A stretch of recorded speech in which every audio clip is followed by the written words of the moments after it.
Muy buenas noches, ¿qué tal? ¿Cómo están? Bienvenidos, señoras y señores, a este Primera Plana en una semana en la que, desde luego, podemos decirles que no han faltado temas que poder analizar, como hacemos cada viernes y cada domingo en este Primera Plana. Ya saben que esa es nuestra principal intención, conocer un poco más de cerca la actualidad, las noticias más destacables de la semana en formato entrevista. Y ya decíamos que está siendo desde hace ya quizá algún tiempo, desde Navidades, probablemente una época con muchísimas noticias que pueden aparecer en esta mesa cualquier día, pero sobre todo esta semana pues nos sorprendía enormemente el encarcelamiento, la detención y encarcelamiento en el plazo de 24 horas, ni más ni menos, de quien fue el consejero de Educación del Principado. Es un hecho sumamente grave. José Luis Iglesias Riopedre, como saben ustedes, acusado de varios delitos, cohecho, falsificación, de presuntos delitos, era ingresado inmediatamente en prisión. Ahora lo están también su número 2 en el tiempo en el que él fue consejero y un alto cargo, una funcionaria a alto cargo de la Administración. Hemos querido ver qué está ocurriendo con la educación en Asturias y para eso tenemos con nosotros a uno de los sindicatos más representativos, como es SUATEA, cuyo portavoz es José Antonio Alonso, y está con nosotros esta noche para intentar arrojar, si cabe, si es posible, algo de luz sobre este turbio asunto. José Antonio, bienvenido. ¿Qué tal? ¿Cómo estás? Hola. Bueno, decíamos que es un hecho del que nadie puede alegrarse, salvo pensando en que se haga justicia si es que alguien hizo algo que no debió, ¿no? Pero es un hecho grave, ¿no? Sí, claro. Evidentemente esto, por lo menos a nosotros, nos ha cogido por sorpresa, digamos, la forma en que este caso o presunto caso de corrupción pues ha aparecido, ¿no? En el sentido de que por la persona de Riopedre, realmente con las otras nosotros hemos tenido menos relación, por no decir ninguna prácticamente, pero en el caso del consejero pues son 10 años de competencias autonómicas largos y por lo tanto, primero como viceconsejero durante el primer año y luego como consejero, pues sí que ha habido ocasión de bueno, pues eso, de contactar, de negociar, de discrepar, etcétera, etcétera. Y en principio, aparte de lo que sean las valoraciones de la política educativa llevada a cabo, que bueno, de todas maneras yo creo que es una cuestión relevante, pero nosotros no teníamos barruntos de que pudiese haber una situación delictiva y de corrupción como parece que hay y como ha aflorado esta semana, ¿no? Bueno, yo he dicho en principio que me producía una impresión primero de tristeza, de malestar, lo cual no excluye la indignación, ni mucho menos. Lo que pasa que de alguna manera la indignación quizá hay que reservarla para las personas que desde el punto de vista político todavía tienen un papel y en este caso pues sobre la persona de Riopedre pues evidentemente en el aspecto político pues se puede decir que ya era un cadáver político, en ese sentido lo digo, ¿no? Por lo demás que Dios le conserve la vida muchos años, digo. Sí, con la fe del ateo que decía el otro, ¿verdad?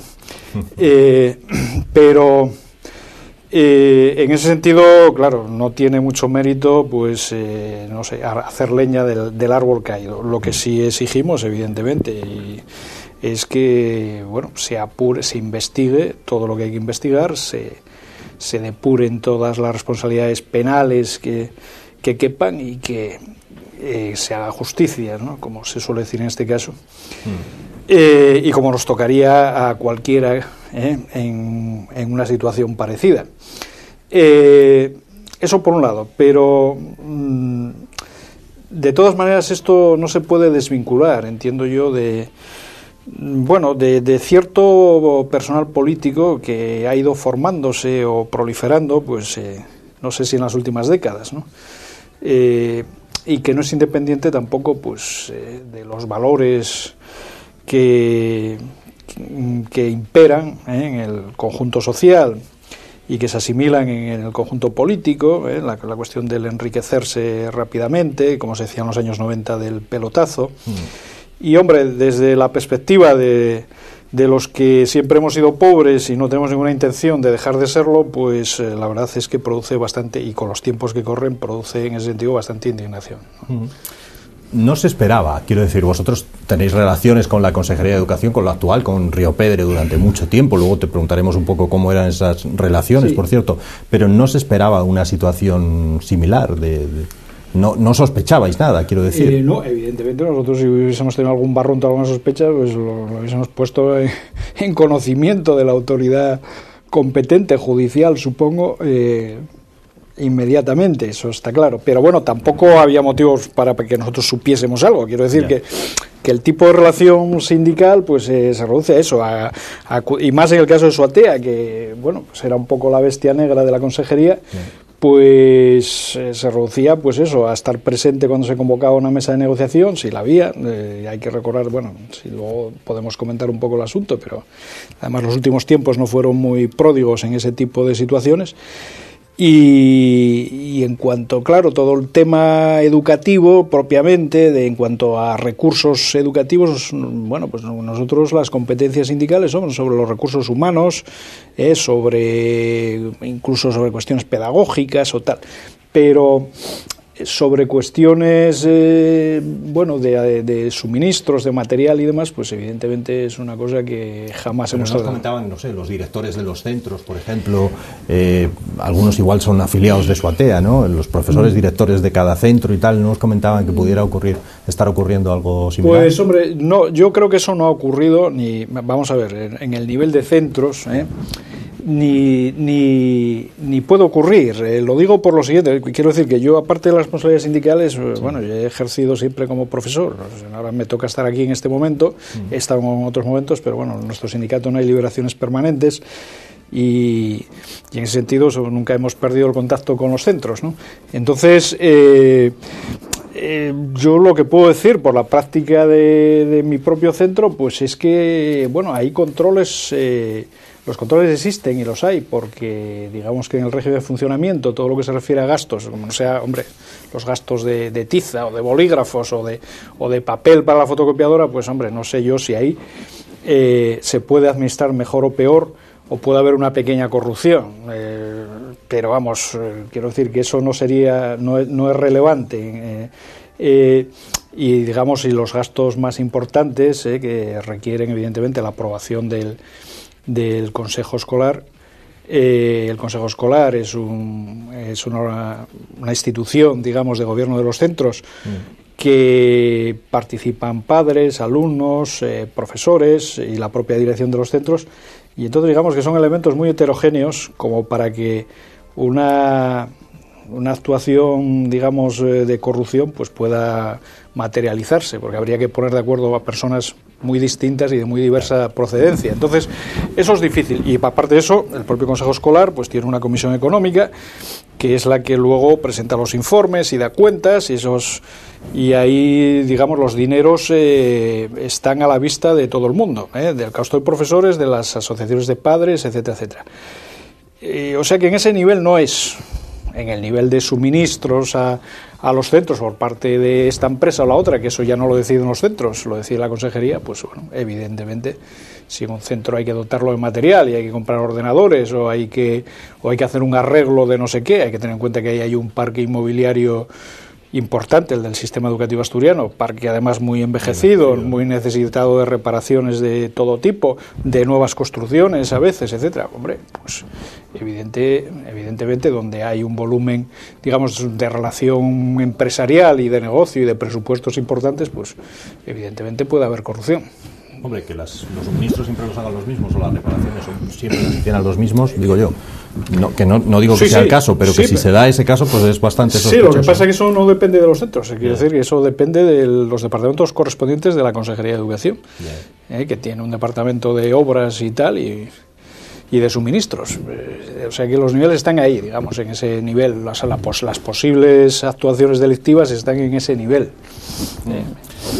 La respuesta del gobierno regional ha sido inmediata. Bueno, por un lado, la respuesta del PSOE, que ha sido quitarle la militancia, y del gobierno regional parece que también señalando como un caso aislado que pague el que tenga que pagar y como que no hay mayor implicación, no se trata de una trama. ¿Vosotros creéis que es así o creéis que hay más responsabilidades políticas también? Vamos a ver, yo creo que es muy pronto todavía hasta que nos levante el secreto de sumario, hasta que conozcamos más cosas y demás, para poder barruntar cuáles son las dimensiones de este asunto, incluso las propias responsabilidades que tenga el exconsejero Riopedre en el asunto. Pero hay un hecho evidente, claro, que es el que siempre resulta más difícil de asumir por parte de quienes gobiernan, ¿no? Que es el de las responsabilidades políticas. Y nosotros en ese sentido sí que las exigimos. Entonces, para eso hay que tener presente una cuestión, que es que realmente el consejero dimitió en agosto del año pasado, pero ya hace 3 años, o hacía 3 años, desde el verano del 2007, que en la práctica las competencias de la Consejería de Educación no existían. Habían sido traspasadas en su mayor parte a la Consejería de Administraciones Públicas. Caso único en la España de las autonomías. Pues en las competencias de educación las asumía la Administración Pública. Sí, sobre todo en lo que se refiere a la gestión de personal y demás, pero digamos el recorte de competencias de la educación, hay un decreto del verano del 2007, ahora no recuerdo si de julio o de agosto del 2007, por el cual el gobierno del Principado de Asturias pues transfiere esas competencias a administraciones públicas. Hay que decir que desde el punto de vista laboral y sindical, pues representó a partir de ahí el enrarecimiento absoluto de las relaciones laborales y con repercusiones importantes, pienso yo, sobre el sistema educativo también. Empezó desde la organización de oposiciones por parte del Instituto Adolfo Posada, un instituto creado ad hoc en función pública para gestionar procesos administrativos y para todo lo relativo a la asunción de personal en la función pública, etcétera. De manera que a partir de ahí, pues realmente el consejero Riopedre tuvo una vida bastante regalada.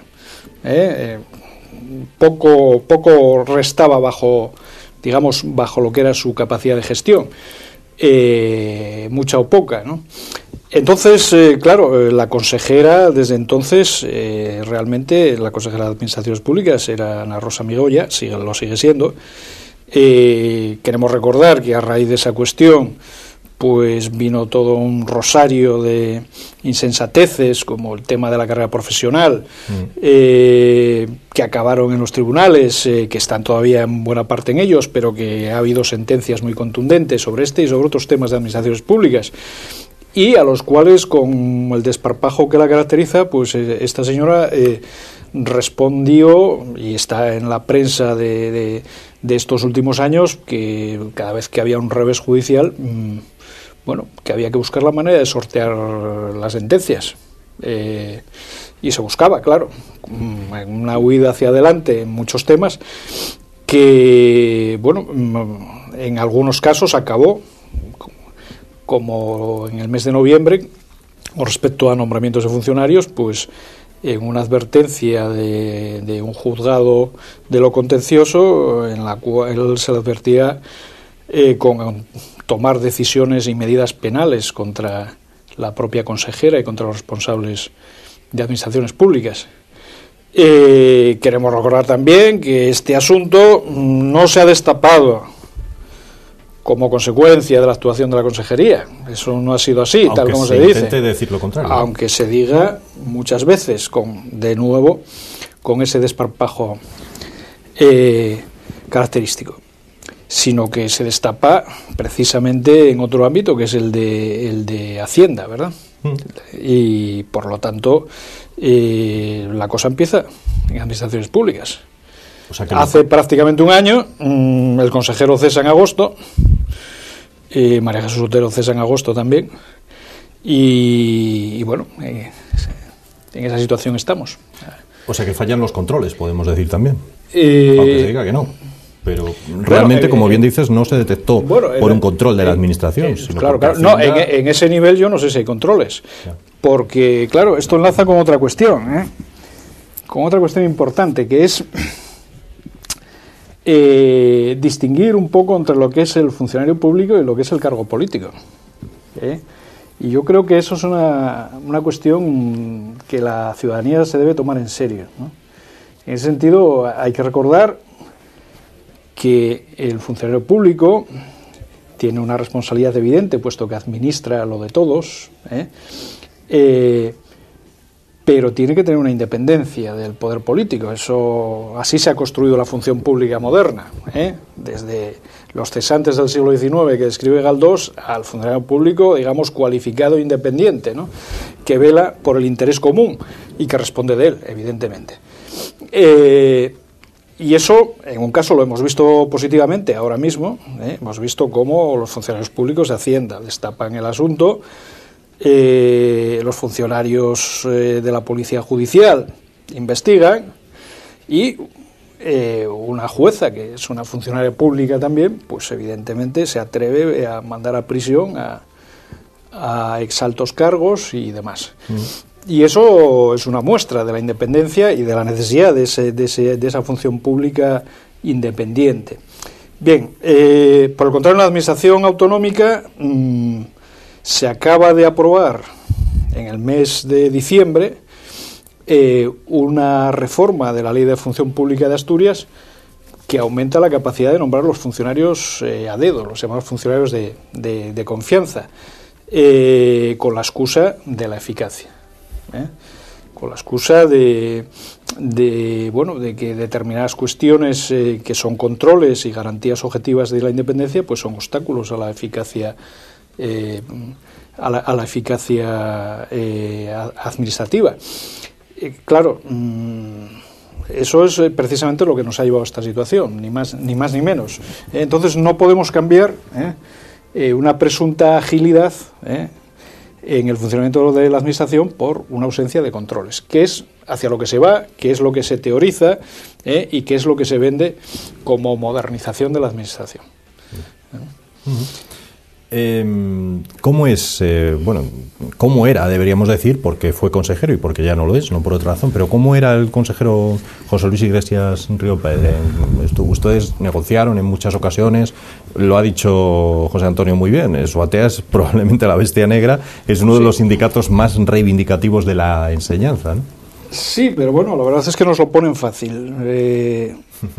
Quizá en otra administración o con otra administración, pues bueno, tuviésemos menos necesidad de reivindicar.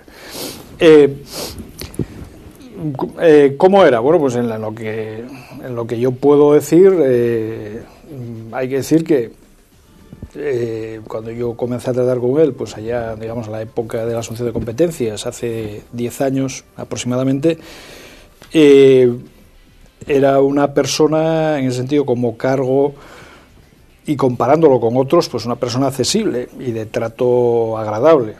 Es decir, en ese sentido, que no tenía inconveniente en reunirse si se le pedía una reunión, etcétera, etcétera.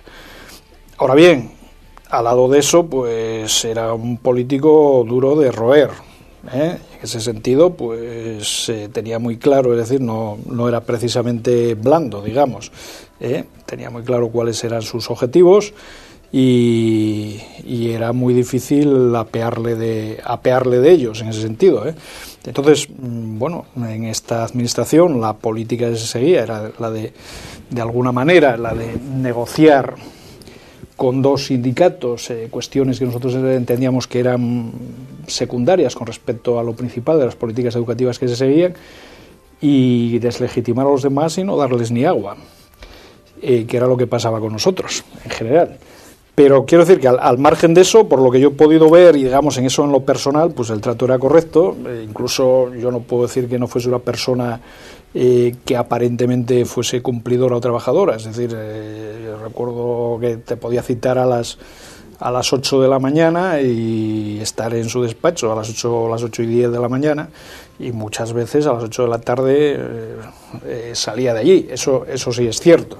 Ahora, digamos que bueno, esa cuestión no exime de la política que se seguía, ¿no? Y esa política, evidentemente, en los últimos, digamos que ha habido dos momentos, ¿no? Quizá un primer momento, el de que asunción de competencias y el de asentamiento como consejero. Hay que recordar que primero era viceconsejero. Se venía también de una época de luchas y reivindicaciones. Hay que tener en cuenta que el sistema público educativo en Asturias, pues en buena medida es el fruto de la reivindicación de profesores, de padres, de sectores sociales, para que se abra un centro, para que se mejore esto, para lo otro, etcétera. Y quizá porque el momento económico pues lo permitía o por otras razones, pues hay que decir que en ese sentido pues se mejoraba, siempre a golpe de reivindicación, pero bueno, se fueron ampliando y consiguiendo cosas. Un segundo momento, a partir del 2005, pues la cuestión ya era distinta, ya empezó a privilegiar más una política de escaparate, una política de imagen más que de realidades en los centros, ¿no? La imagen está modernizadora, de meter muchos ordenadores en los centros, que llegaron hasta el regalo, porque eso se vendía de cara a la opinión pública y a los padres, de vender cosas muy discutibles, como todo el tema de los centros bilingües y demás, y invertir en eso y, por el contrario, recortar, que es la situación actual, evidentemente, y recortar en lo más necesario, que es la atención al alumnado pues que más lo necesita, que tiene más dificultades, que necesita grupos más pequeños, que necesita profesorado de apoyo, del tipo de profesores de psicología terapéutica, orientadores, etcétera, etcétera.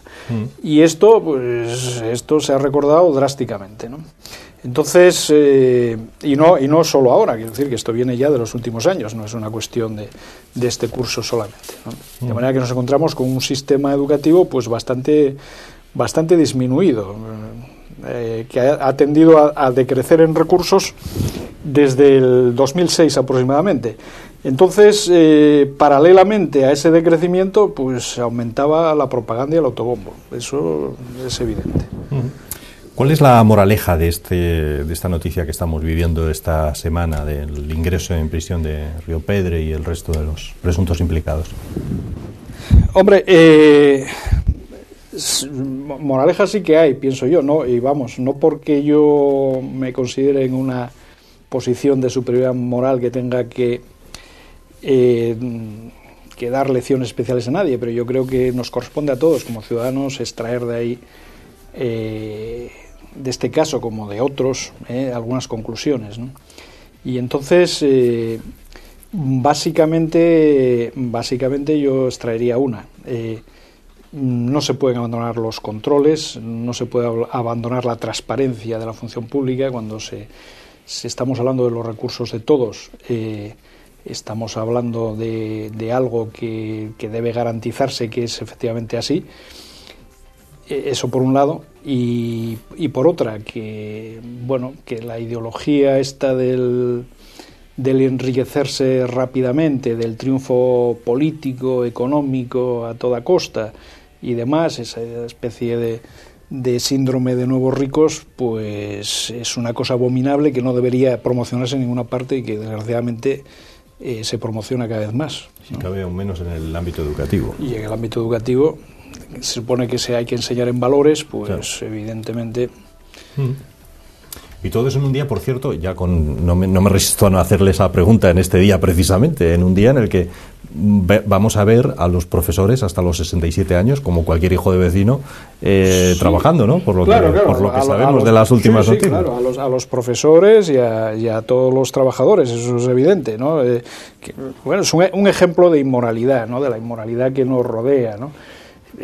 Primero porque no hay ninguna justificación objetiva a esa cuestión, por más que intenten convencernos contra los hechos, de que hay no sé qué evolución demográfica, que no la hay. Yo soy profesor de geografía e historia y estoy dispuesto a discutir con cualquiera la cuestión demográfica, Y luego es tan evidente, ¿no? Es tan evidente que se trata simplemente de ahorrar en los próximos 10 años 20.000 millones y en los próximos 20, 40.000 millones, es lo que se ha pactado con la Unión Europea, quitándoselo ni más ni menos a nuestras pensiones y a las de nuestros hijos, ¿eh? Es decir, empobreciendo a la inmensa mayoría, ¿para destinarlo a qué? Pues, bueno, ¿qué? A tapar las deudas, la deuda exterior que se tiene con los bancos alemanes, a parte de lo cual irá a los bolsillos de los de siempre, en fin, es una situación, un auténtico atraco absolutamente impresentable. José Antonio Alonso, el portavoz del sindicato Suatea, gracias por estar con nosotros hoy explicándonos su opinión. Gracias sobre todo a vosotros por darnos la oportunidad de expresarnos esa opinión. Muchas gracias. Nos vamos a ir a una pausa publicitaria. A la vuelta vamos a hablar de Cruz Roja, ni más ni menos. Les contaremos lo que puede dar de sí, lo mucho que está haciendo esta ONG.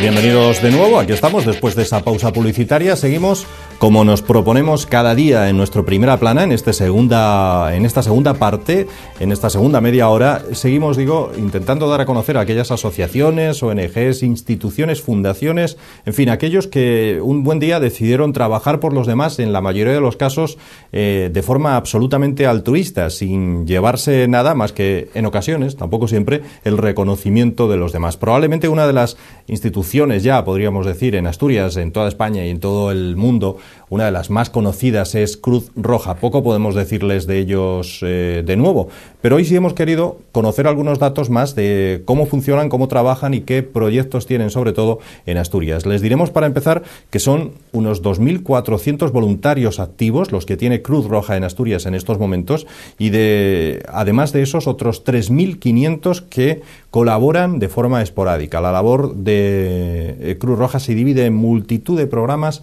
y no solamente quedan aquí en España, trabajan desde Asturias a muchos otros sitios, como puede ser Haití, donde, como saben, el terremoto, la peste que vino después, en fin, la cantidad de situaciones lamentables que está viviendo este país hacen necesaria la colaboración y la ayuda. Así que este es nuestro pequeño homenaje a quienes trabajan, como decíamos, por Asturias o por el resto de España y por el resto del mundo de forma totalmente altruista. Les presento a quien nos acompaña hoy para explicarnos todo ello, que es Maite Díaz Campomanes, y es la coordinadora de Cruz Roja en Asturias. Maite, ¿qué tal? Buenas noches, bienvenido. Hola, buenas noches, gracias. Bueno, explicar a estas alturas qué es Cruz Roja no sé si es necesario, pero bueno, como introducción sirva a dar algunos detalles sobre vuestra organización. Bueno, pues Cruz Roja es una organización que aquí en Asturias está desde el año 1874. Es una institución que, como bien saben posiblemente las personas que nos están viendo, de carácter voluntario y de interés público, que desarrolla sobre todo su labor por y para las personas más vulnerables, tanto, como tú bien decías antes, en el ámbito nacional como en el ámbito internacional, y que hace sobre todo acciones que van desde la prevención, desde actividades asistencialistas, rehabilitadoras y también de desarrollo, realizadas sobre todo por ese número de voluntarios que tú apuntabas, ¿no? El pilar fundamental de la institución, aunque también están los técnicos junto con los socios que aportan financiación a la organización, son los voluntarios. Nosotros tenemos en Asturias, los datos que tú decías, están colaborando con nosotros de forma activa. ¿Activa qué quiere decir? Pues comprometidos en los programas y de forma constante, esos 2.400 voluntarios que decías, y de forma más esporádica, bueno, pues el resto que en acciones puntuales, bueno, pues colaboran con nosotros. Además del apoyo que yo te apuntaba de los 23.000 socios que con una aportación económica nos apoyan, y de la administración y otras fuentes de financiación que permiten que hagamos una buena labor apoyando. Pues mira, los datos reales del año 2011 todavía no los tengo, del 2010 porque estamos con las memorias, pero el año pasado atendimos a cerca de 64.000 personas en Asturias. ¿Solo en Asturias? Solo en Asturias 64.000 personas. Este año todavía no hemos cerrado los datos, pero yo creo que ha superado esa cifra, sobre todo por la situación de crisis que también estamos viviendo. Y ahí no te estoy hablando, por ejemplo, de los beneficiarios que tenemos en el ámbito nacional, internacional, que tú decías, ni, por ejemplo, las acciones sanitarias, que sabes que también llevamos a cabo, pero que pertenece a otro ámbito que no me corresponde, como son los hospitales, el centro de diálisis o el centro de transfusiones, ¿no? Esta gente, Maite, estos voluntarios a los que tú te refieres, bueno, me imagino que tenéis evidentemente profesionales de la sanidad, como tú decías, o también de otros ámbitos, pero la mayoría de la gente contribuye, colabora, dando su tiempo de forma desinteresada. Son voluntarios como tal, ¿no? Son voluntarios, pero son voluntarios que en un momento dado hacen una propia reflexión, adquieren un compromiso y participan en los proyectos que estamos haciendo, ¿eh? Y tenemos un voluntario, si la institución quiere por un lado, o nuestras acciones de alguna manera, por explicárselo a las personas que nos están viendo, pretenden apoyar a las personas más vulnerables, y cuando hablo de personas vulnerables, pues hablo pues desde personas mayores, personas con problemas de toxicomanía, personas con salud mental, menores en dificultad social, reclusos, bueno, un ámbito grande de programas en los que la institución está, ¿no? Pero ¿qué pretende Cruz Roja? Estar por y para con los colectivos vulnerables de los que te digo, ¿eh? Yeah. Por eso el lema de nuestro último periodo 2007-2011 es estar cada vez más cerca de las personas. Y también intentar que la sociedad sea más participativa y esté más comprometida. Entonces buscamos que esos voluntarios que tú estabas diciendo formen parte del perfil de la sociedad actual. Por eso tenemos jóvenes, tenemos estudiantes, tenemos amas de casa, tenemos personas cualificadas universitarias, pero también tenemos personas, pues por ejemplo, colectivos como pueden ser personas mayores jubiladas, inmigrantes. Queremos que sea un reflejo de esa sociedad en la que estamos.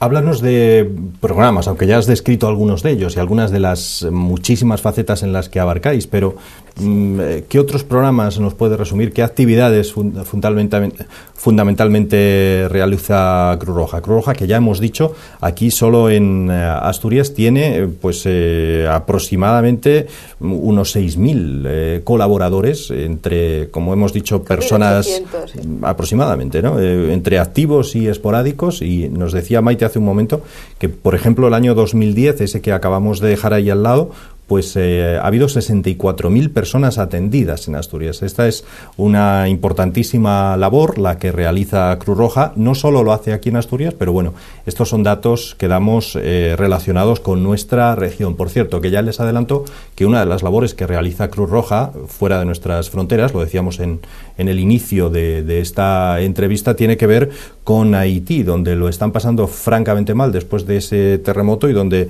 Cruz Roja ha hecho mucho, pero todavía le queda mucho por hacer. De hecho, se dice que puede estar allí alrededor de 5 años, si no me equivoco. Al final, les adelanto ya, hago este lapsus, al final de esta entrevista vamos a ver un vídeo que precisamente ha realizado Cruz Roja, que nos da algunos detalles, nos muestra algunas características del trabajo que ya han realizado y del que queda por hacer, que no es poco. Bueno, dicho esta salvedad, este lapsus, decía Maite, explícanos un poco algunos de esos programas que tiene Cruz Roja. Bueno, a ver, por ejemplo, Cruz Roja, en el tema de las personas vulnerables o el colectivo de personas vulnerables, pues bueno, pues abarca un alto número de proyectos los que estamos haciendo. Es el mayor número de personas a las que estamos atendiendo, corresponde a nuestros proyectos de inclusión social, y en ese sentido, bueno, pues tenemos programas dirigidos a personas mayores, a infancia en riesgo, a apoyo a reclusos, a temas de menores que lo puedan estar pasando mal, temas de búsqueda de empleo, programas de apoyo al inmigrante. Normalmente nosotros con ese tipo de acciones lo que pretendemos normalmente es, por un lado, reducir la soledad a veces de las personas que están con problemas de vulnerabilidad. A veces ese es el problema, ¿no? Reducir, que son personas mayores que están solas. Sí, o incluso, aunque algunas son personas mayores, pero también puede haber colectivos que de especial desatención y que se sienten solos. Y entonces muchas veces la función de ese voluntario que tú decías es estar, acompañar, servir de apoyo emocional, saber escuchar, que no es muy fácil hoy en día, y es lo que más agradece realmente los colectivos a los que estamos en muchas ocasiones. También se trata muchas veces de potenciar las capacidades del otro al que ayudamos, ¿eh? ¿Por qué? Bueno, porque no todo el mundo es capaz por sí solo de potenciar lo que puede dar de sí, ¿no? Favorecer también en algunos momentos lo que es la autonomía personal. Hay personas que por diferentes motivos, pues a veces son barreras físicas para poder salir a la calle solos, o a veces son problemas de discapacidad, o son problemas emocionales, o son falta de red social, no tener amistades ni tener familia, estar ahí, ¿no? Y promover que estas personas estén insertas en la sociedad en la que estamos. Entonces, desde ahí tenemos una serie grande de programas enfocados a lo que tiene que ver con la inclusión social. También tenemos programas dirigidos al tema, por ejemplo, de mujer.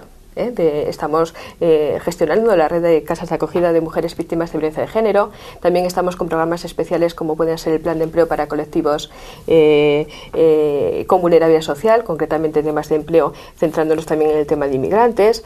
¿Qué te puedo decir? Estamos apoyando a las personas que están privadas de libertad, que están, por ejemplo, en el centro de Villabona, sí. En la red local. Nosotros somos una organización con mucha territorialidad. En ese sentido, cuando te decía, estar cerca de las personas nos lo beneficia o nos lo aporta las 22 asambleas locales que tenemos por todo el territorio de Asturias. Casi no hay región donde no exista una asamblea local de Cruz Roja, ¿no? Claro. Entonces, ¿qué ocurre? Bueno, pues que ese contacto es muy próximo. Y el voluntario es de la zona. Entonces, normalmente las asambleas locales detectan esas necesidades que tienen sus vecinos.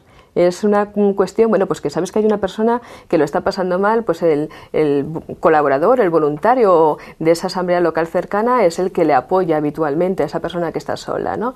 Y luego trabajamos muy de cerca, pues con los servicios sociales municipales, con la administración, con el resto de asociaciones que están. Queremos trabajar por y para, pero también en red, con el resto, porque no todas las soluciones vienen de uno. Claro. Y eso necesitamos... Ni hay que buscar protagonismo tampoco, ¿no? No, y necesitamos además, sobre todo, identificar las necesidades y buscar soluciones conjuntas con la administración y con un montón de entidades sociales con las que también venimos colaborando. Quizás la imagen que más reconozca la sociedad siga siendo nuestro trabajo en prevención de accidentes, por ejemplo, el tema de las ambulancias, el tema del transporte adaptado, porque es la imagen más visible. Es donde nuestros voluntarios salen a la calle identificados de alguna manera con el chaleco, el peto de Cruz Roja o las camisetas de Cruz Roja.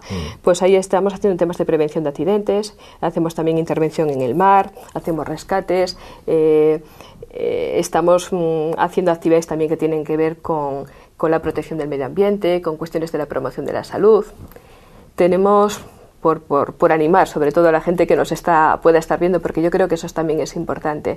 Tenemos Cruz Roja Juventud, que es como una asociación juvenil dentro de Cruz Roja, que va enfocada sobre todo a chavales jóvenes, adolescentes, a partir de entre los 12, los 16 años hasta los 30, que lo que pretende pues Cruz Roja Juventud es promocionar pues cuestiones que tienen que ver con la educación, con los valores en los jóvenes, con el cuidado del medio ambiente, con la prevención de conductas violentas, con cuestiones que tienen que ver con la salud, promoción de hábitos saludables, y ellos están haciendo una gran labor. Por ejemplo, tienen un proyecto que no es muy conocido, pero que es, por ejemplo, el de animación hospitalaria con niños que están hospitalizados de larga duración, que nos lo financia Cajastur, por ejemplo, y bueno, pues es una actividad muy enriquecedora donde participa mucho otro tipo de proyectos que también hacen en todo el territorio.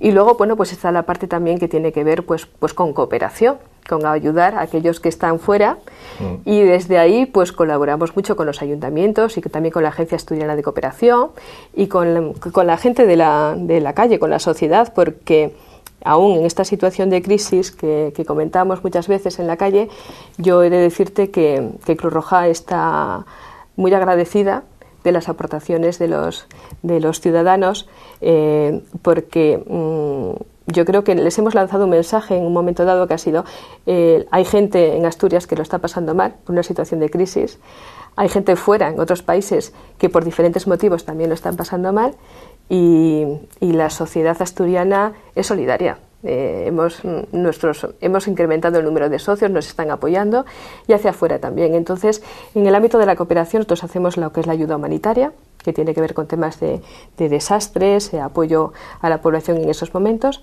Hacemos también programas de cooperación, que tiene que ver con potenciar las capacidades y la reconstrucción de los países. Hacemos también apoyo pues a las diferentes, por decirlo así, asambleas locales de otros países, del fortalecimiento de la propia Cruz Roja, porque bueno, en otros países no tienen los medios que tenemos nosotros, y sin embargo son los voluntarios de otros países quienes apoyan a la organización. Y como no, actividades de sensibilización, pues por ejemplo con el vídeo que tú también vas a ver, que también enfoca un poco qué es lo que está pasando, y que también queremos que el público se siga volcando con Haití, ¿no? Con el que veremos después. Sí, bueno, pues esos son un poco los bloques de intervención que nosotros tenemos en Asturias. Hablas de la crisis, Maite. ¿Hace esa crisis que tengamos más personas, como vosotros las denomináis, vulnerables? Sí. ¿Lo habéis notado? Sí, no cabe duda que la sociedad asturiana lo está pasando mal, Posiblemente también en otros territorios de España lo estén pasando también mal. Y sí, nosotros hemos crecido. Cuando antes decías el dato de las 64.000 personas, son datos del 2009. No hemos cerrado todavía el ejercicio del 2010. Posiblemente esa cifra se vea muy incrementada. Se vea muy incrementada porque hemos estado notando cómo, por ejemplo, personas con las que nosotros ya habíamos trabajado, porque estaban en una situación de vulnerabilidad hace años, pero que de alguna manera, y entrecomillado, para que me entendáis, habían conseguido normalizar su vida. Ahora han vuelto otra vez a nuestros servicios porque no han podido, no han tenido oportunidad de mantenerse ahí, por ejemplo. Estamos notando también cómo las personas acuden a nosotros en búsqueda de soluciones a necesidades muy básicas. Pues, por ejemplo, cuestiones de alimentación, ayuda a temas del alquiler, apoyo para cuestiones de la vivienda, pues bueno, necesidades muy básicas que eso últimamente pues no estábamos ahí, ¿no? Hemos notado, por ejemplo, cómo en el tema del plan de empleo, por ejemplo, las personas que ayudamos con cuestiones de empleo y los empresarios que con nosotros tienen mucha colaboración y la siguen manteniendo, pero las ofertas de empleo han bajado, y han bajado para nuestros colectivos y para la sociedad en general. Entonces, las ofertas de empleo, pues en ámbitos como, bueno, te voy a nombrar, por ejemplo, la construcción o los servicios, pero incluso en el servicio doméstico, pero en general está ahí, ha bajado, ha bajado. ¿Cómo ha aumentado la solicitud de personas inmigrantes que viven fuera y con retornos para poder marchar de nuevo a sus países porque aquí no tienen salida para hacer? Y Cruz Roja en Asturias ha tenido que dar respuesta a ese tipo de demandas. Hemos tenido que dar respuesta a ese tipo de demandas pues con el tema de alimentos, por ejemplo, redistribuyendo alimentos excedentes a la población asturiana. Hemos aportado fondos propios de la propia organización, de nuestros socios, en proyectos muy concretos, como pueden ser lo de apoyar a la organización a las personas con esas ayudas que yo te decía de necesidades básicas. Sí. Hemos montado puntos de información laboral. Hemos hecho una campaña este año en la que os habéis hecho eco los medios, que ha sido la Vuelta al Cole, en colaboración con el Carrefour, para aportar a las familias que tenían menores pues material escolar. Comprar libros o material escolar, etc. Sí, hemos tenido que volcarnos nosotros y el resto de organizaciones de Asturias. Nos consta que para eso estamos. ¿El perfil de quien recibe ayuda de Cruz Roja ahora mismo qué es? ¿Una persona inmigrante o no necesariamente? No. Perfil de las personas que reciben ayuda en Cruz Roja pues abarca todos esos programas que yo te estaba diciendo. Es muy variado. Es muy variado. Date cuenta que personas mayores, si me estás hablando si queremos hablar del tema de situaciones económicas complicadas, correcto. Date cuenta que no, pueden ser personas inmigrantes, pueden ser personas mayores, viudas que viven solas y tienen poca pensión y que no pueden hacerse cargo de ese tema. Pueden ser pues parejas que estaban trabajando y se han quedado sin empleo, parejas muy normalizadas. Pueden ser mujeres con cargas familiares y que no tienen forma de salir adelante porque tampoco sus exparejas están pudiendo pasar porque tampoco ellos tienen aportaciones económicas. Familias monoparentales. Hay de todo porque la crisis nos ha pillado mal a todos y efectivamente, y nuestros colectivos de las entidades sociales son sin duda los que más lo padecen. Bueno, durante estos días nuestros espectadores probablemente hayan podido ver por las marquesinas de los autobuses, en otros sitios, carteles como este. ¿Quieres tener menos tiempo para ti y ser más feliz?, pregunta el cartel. Háblanos un poco de en qué consiste esta iniciativa que habéis puesto en marcha, no solo vosotros, también con el Gobierno del Principado y con Meniños.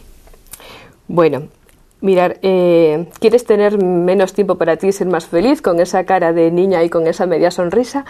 Lo que pretende es un programa de captación de familias acogedoras para niños que por diferentes motivos pues necesitan una familia que les afecte, que les dé ese apoyo familiar y esa vida normalizada, ¿no? Cruz Roja junto con Meniños, que también es la otra entidad que estamos un poco apoyando esa campaña de captación, colaboran con la Administración Pública, por eso la Consejería, en el ámbito de la protección a la infancia. Y en ese sentido, con esa campaña lo que pretende es acoger familias para 100, 150 niños que ahora mismo tiene la Administración pendientes de poder aportar, bueno, pues todo un ambiente normalizado a esos niños que por diferentes situaciones de vulnerabilidad lo necesitan. Yo animaría a las personas que nos están escuchando. Ahí hay una página web que es www.familiasacogedoras.es. Cuentan los programas que Cruz Roja tiene y tiene niños que ya llevamos desarrollando en el ámbito de protección a la infancia, lo que estamos haciendo, y queremos animarles a que se sumen más, porque hay más niños que nos necesitan. Aquí en Asturias vendrían unos 100, 150 niños. 100, 150 niños es lo que en principio pretende la Consejería de los menores que hay en Asturias, con necesidades de esas familias. En datos de Cruz Roja, si quieres conocer, nosotros llevamos con programas de acogimiento de este tipo desde el año 96. ¿Y cómo han ido esos programas de otros años? Pues me vas a permitir poder sacarte algún dato, porque si no, mira, por ejemplo, en el programa de Familias Canguro, que es un programa donde personas de forma voluntaria deciden en un momento dado acoger un menor de forma temporal para facilitar a su familia natural, pues que por una situación que pueda ser, pues desde un problema de salud o otro tipo de medio, una familia acogedora que responda a la necesidad, ¿no? Desde que hemos empezado con el programa en el año 96, más o menos, han pasado 101 niños por este recurso. Y en el año, lo que llevamos en el año 2010, los datos del 2010, han participado 17 personas en 19 familias. Entonces, 19 familias comprometidas en este asunto. Y luego tenemos otro programa, Cruz Roja, que es el de familias voluntarias, que son menores que están en centros de protección, pero que una familia o una persona, de alguna manera, pues los fines de semana y periodo vacacional les da la oportunidad de vivir en un ambiente normalizado. Y ahí pues han participado en este año 26 menores y llevamos con nuestra experiencia pues un trabajo con cerca de 100 menores también en ese ámbito. Y los programas los nuestros, igual que los de niños, que me consta que también lo están haciendo muy bien, lo que pretende es eso, favorecer que cada vez pueda haber más menores que disfruten de este tipo de experiencias. Son muy agradecidas, los niños les viene muy bien, y las familias que han participado, que las hemos pedido por favor y lo están haciendo, que nos apoyen con esta campaña, porque el boca a boca es lo que mejor refleja y bueno, pues ahí está, ¿no? Dos apuntes. Primero, que es un acogimiento temporal, me imagino. Sí, no es una adopción, ni tiene ese fin. ¿Y qué edades tienen los niños normalmente a los que se acoge? Bueno, pues suelen ser muy menores, suelen ser muy pequeños y de ahí de todas las edades. Normalmente son desde meses, un año hasta a lo mejor los 6 años, pero no, también hay niños de un poco más de edad, Pero bueno, es una experiencia que merece la pena, Hay 2 teléfonos, me vas a permitir que lo diga. No obstante, tienen la página web, tienen la página web que familiasacogedoras.es, que está toda la información ahí. Perfecto. Y luego tienen el teléfono de Meniños, que es el 985 20 81 24, y el teléfono de Cruz Roja 985 20 46 35, que nos llamen, que se informen. Nosotros les preparamos, les orientamos, nuestros técnicos en los programas hacen el seguimiento, les apoyan en todo el proceso y son experiencias que de verdad merecen la pena. Bueno, vamos a hablar ya, como anticipo a ese vídeo que vamos a ver después, vamos a hablar ya de Haití, porque si aquí hay necesidades y cosas que atender, no te quiero ni contar cómo están en este rincón, ¿no? Pegado a Santo Domingo, Haití, con un montón de problemas, además del terremoto, problemas sanitarios que vinieron después, etcétera. Cruz Roja ya está allí, lo estaba, y ya ha trabajado mucho, pero todavía queda trabajo por hacer, ¿no? Sí. Cruz Roja Española estaba en Haití desde hace 10 años antes al terremoto. Como sabéis y saben las personas que nos están oyendo, Haití es un país donde antes del terremoto había muchos conflictos y hay muchas necesidades. Y Cruz Roja Española estaba apoyando ya a la Cruz Roja haitiana en ese acompañamiento, ¿no? El día 12 de enero del 2010, ahora celebramos el aniversario, bueno, pues ocurrió el terremoto que estábamos comentando y a partir de ese momento, pues Cruz Roja Española tiene que ponerse de alguna manera sus esfuerzos en apoyar a la Cruz Roja haitiana, que también había padecido pues el propio desastre del terremoto, a apoyar a la población que estaba ahí. es lo que llamamos las emergencias, y ahí está Cruz Roja, gracias también a la solidaridad de todos los españoles y también de los asturianos, ¿no? Entonces, bueno, ahí empezamos a apoyar. En el vídeo que vais a pasar luego al final pretende ser un poco para que la población española conozca realmente qué hemos hecho, cómo estamos haciendo las cosas, qué es lo que más difícil nos está costando o dónde están los problemas y qué hemos conseguido y cómo se va a invertir y cómo se ha invertido ese dinero que la población está dando, ¿no? Me consta que también otras entidades o organizaciones que están allí sobre el terreno en estas fechas de aniversario también han estado trabajando, y nosotros también allí estamos trabajando en colaboración las diferentes entidades sociales junto con el gobierno, que también en este momento tú sabes que también han sufrido todo lo que ha sido el problema del terremoto. Pues nada, nuestra primera respuesta en este caso ha sido todo lo que tiene que ver con la ayuda humanitaria. Hemos empezado a distribuir sobre todo el tema de agua, el tema de agua. En este sentido hemos distribuido, y voy a daros cifras, luego posiblemente lo veréis, más de 230.000 litros de agua distribuidos por Cruz Roja hasta el 1 de diciembre. Hemos estado haciendo todo lo que tiene que ver con servicios de distribución de agua potable, servicios de saneamiento básico, como ha sido la construcción de duchas, letrinas, lavamanos, promover hábitos de higiene entre la población y sobre todo prevención de enfermedades como es la malaria y el cólera. Para nosotros esto ha sido este terremoto, esta emergencia, esta operación terremoto en Haití, como así lo llamamos, es algo que nos dificulta mucho el trabajo, porque en principio estábamos haciendo la ayuda humanitaria. Primero, cuando entramos, hacemos ayuda humanitaria, luego hacemos reconstrucción y vamos trabajando en diferentes fases. Con esta operación se nos ha complicado. Estábamos dando la ayuda humanitaria y surge el problema del cólera, con lo que también hemos tenido que dar respuesta al problema del cólera. Y ahora también estamos con la ayuda humanitaria y con la reconstrucción a la vez. Para nosotros es por decirte, una operación complicada, que supone mucho esfuerzo, pero ahí estamos porque es lo que tenemos que estar, ¿no? Bueno, ¿te parece como los datos, Maite, los van a ver a continuación para no abrumarle más a la gente con ellos? Pues vamos a dar paso ya casi inmediatamente al vídeo. Lo que sí nos gustaría, por último, Maite, es que en nombre de Cruz Roja, las últimas palabras, siempre ofrecemos la posibilidad de ceder la cámara para lo último que quieras decir de agradecimiento o de llamada de atención para que os sigan echando una mano a los asturianos. Bueno, pues yo efectivamente decirles a la sociedad asturiana que gracias a su colaboración hemos recaudado en Asturias 775.000 euros, que han sido donados pues a las cuentas de emergencia que tiene Cruz Roja, y también a través de las galas solidarias que se han hecho en nuestro territorio, en las diferentes promovidas por las diferentes asambleas locales y también por diferentes asociaciones y entidades que se han volcado también en apoyar a Cruz Roja en este asunto, ¿no? Entonces, próximamente vamos a continuar con esas galas. Ya están previstas dos ahora aquí próximamente, una de ellas en La Viana y otra también aquí en Oviedo, y lo que vamos a hacer es devolver sobre todo las gracias a la población asturiana y devolver la información de esos 42 millones que se han recaudado a nivel de España.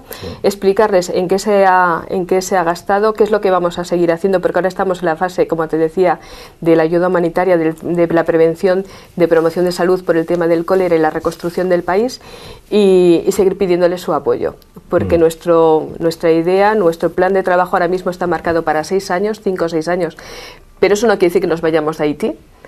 Porque la población haitiana y la Cruz Roja de Haití nos va a seguir necesitando más tiempo, pero podremos estar en base a que ellos nos sigan apoyando. Entonces claro. espero que sigan siendo tan solidarios y podamos seguir desde una organización con esta contando con todo su apoyo. Maite Díaz Campomán es la coordinadora de Cruz Roja en Asturias. Muchas gracias por estar hoy con nosotros. Gracias a ti. Y a ustedes decirles que hoy nos vamos a despedir con la proyección de ese vídeo de la labor, del trabajo que Cruz Roja está llevando a cabo en Haití y, bueno, lo que ya ha hecho, lo que está haciendo y lo que queda por hacer, porque todavía, desgraciadamente, queda mucho por hacer en este país. Gracias por estar con nosotros y volvemos, por supuesto, la semana que viene. Buenas noches.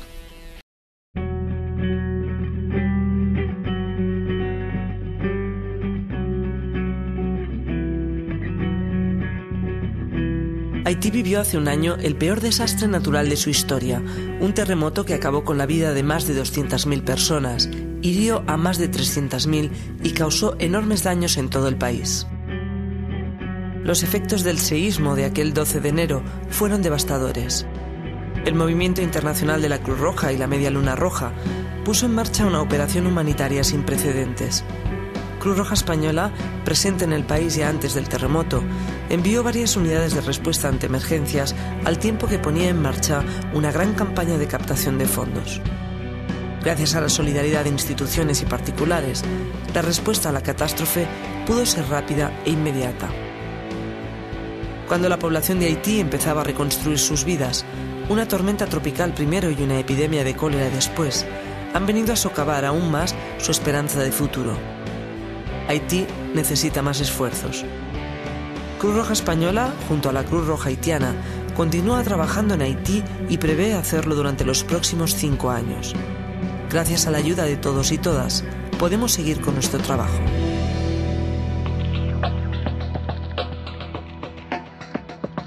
Hemos creado una unidad especial para atender el cólera que centra sus acciones en la distribución de agua potable en los centros de tratamiento para la enfermedad y en la realización de actividades de promoción de higiene en 3 departamentos del país, además de en Puerto Príncipe. Estamos atendiendo el centro de tratamiento de cólera con agua potable, estamos atendiendo a unas 100.000 personas en la ciudad de Puerto Príncipe también con suministro de agua potable. Estamos trabajando en saneamiento, construcción de letrinas, mejora de drenaje, desinfección en los lugares en los que se han presentado casos, equipos de desinfección que van y con altas dosis de cloro desinfectan las casas, las escuelas, los centros de salud y demás. Tenemos una operación de respuesta al cólera grande y basada en agua y saneamiento. Trabajamos contrarreloj para intentar parar la propagación masiva del cólera, impartiendo talleres sobre la enfermedad y su prevención en los campos y formando a voluntarios en sensibilización y desinfección de espacios.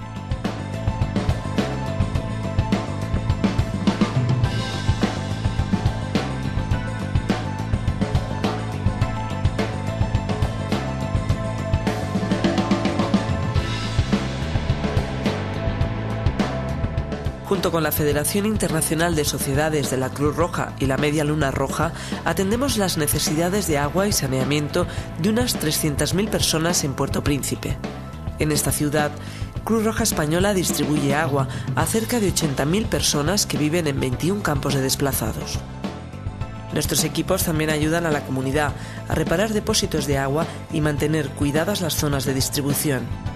Realizamos el mantenimiento de letrinas en los campos, los drenajes necesarios y el acondicionamiento del terreno para favorecer el paso de los camiones cisterna.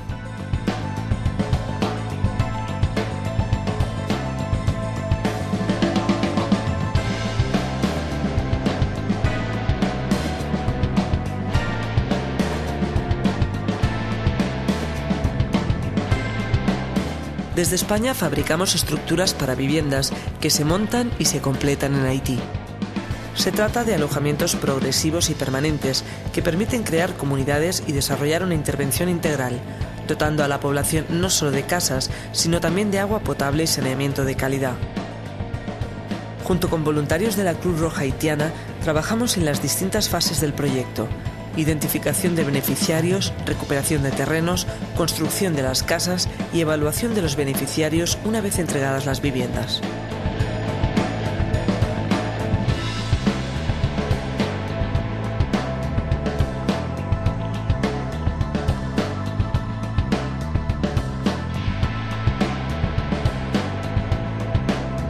Además de apoyar a las familias en la construcción de su nuevo hogar, hemos empezado a impulsar proyectos para la generación de ingresos y medios de vida en las ciudades de Leogán y Jacmel. La intención es esa, es precisamente evitar que haya más migración a la ciudad y apoyar a las familias en sus lugares de origen, donde vivían antes del terremoto, no solo apoyarlos con soluciones habitacionales, sino también con proyectos que mejoren sus medios de vida y que fomenten su desarrollo en general.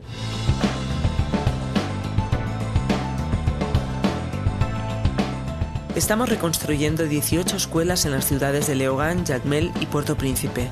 un año después del terremoto, trabajamos en paralelo la ayuda humanitaria y la reconstrucción y el desarrollo. Tenemos que seguir manteniendo una operación de ayuda humanitaria muy grande, en la que seguimos todavía, sobre todo en la parte de agua, desarrollando actividades que 11 meses después no son tan habituales, ¿no? Hay muchísimas familias que siguen todavía en campos de desplazados sin que haya a día de hoy una solución clara, y hemos tenido que mantener esa línea de seguir trabajando en distribución de agua, en saneamiento, en recogida de basuras, al tiempo que intentamos avanzar con la reconstrucción de viviendas, de escuelas, de planificar proyectos más de desarrollo, de mejorar condiciones de salud. La situación en Haití requiere la continuidad del apoyo que las agencias humanitarias están otorgando a la población haitiana. Cruz Roja Española, junto al Movimiento Internacional y la Cruz Roja Haitiana, mantiene vigente su compromiso con Haití. El brote de cólera es un nuevo desafío para la castigada población y también para las organizaciones humanitarias. Sin bajar la guardia, nos mantenemos también en alerta por la eventualidad de nuevos huracanes y tormentas tropicales. Por ello, seguimos necesitando ayuda para acometer nuestro plan de acción en Haití para los próximos años. Nosotros tenemos fundamentalmente dos retos. Por un lado, ejecutar el plan de respuesta al cólera, que en principio se ha previsto hasta mayo del 2011. Eso podrá cambiar en función de cómo evolucione la epidemia, y de forma paralela seguir trabajando fundamentalmente en Leogán, que fue una de las zonas más afectadas por el terremoto, en comunidades en las que se quiere hacer un acompañamiento integral y ayudar un poco a crear comunidad. Y nuestro reto para primer trimestre y segundo trimestre del 2011 es identificar todas las acciones que podamos desarrollar para crear oportunidades de ingresos para las familias, para desarrollar proyectos que contribuyan a mitigar un poco el impacto que futuros desastres puedan tener. Esta labor no sería posible sin la ayuda de las contribuciones recibidas hasta el momento y el apoyo continuado que la población haitiana va a precisar en el futuro. La campaña sigue abierta.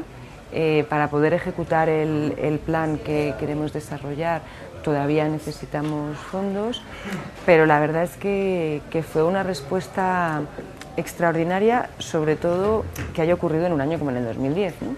Si Cruz Roja Española puede tener un compromiso con Haití y un plan como el que tenemos, es gracias a la respuesta espectacular que tuvimos de la población, de empresas privadas y de administraciones públicas.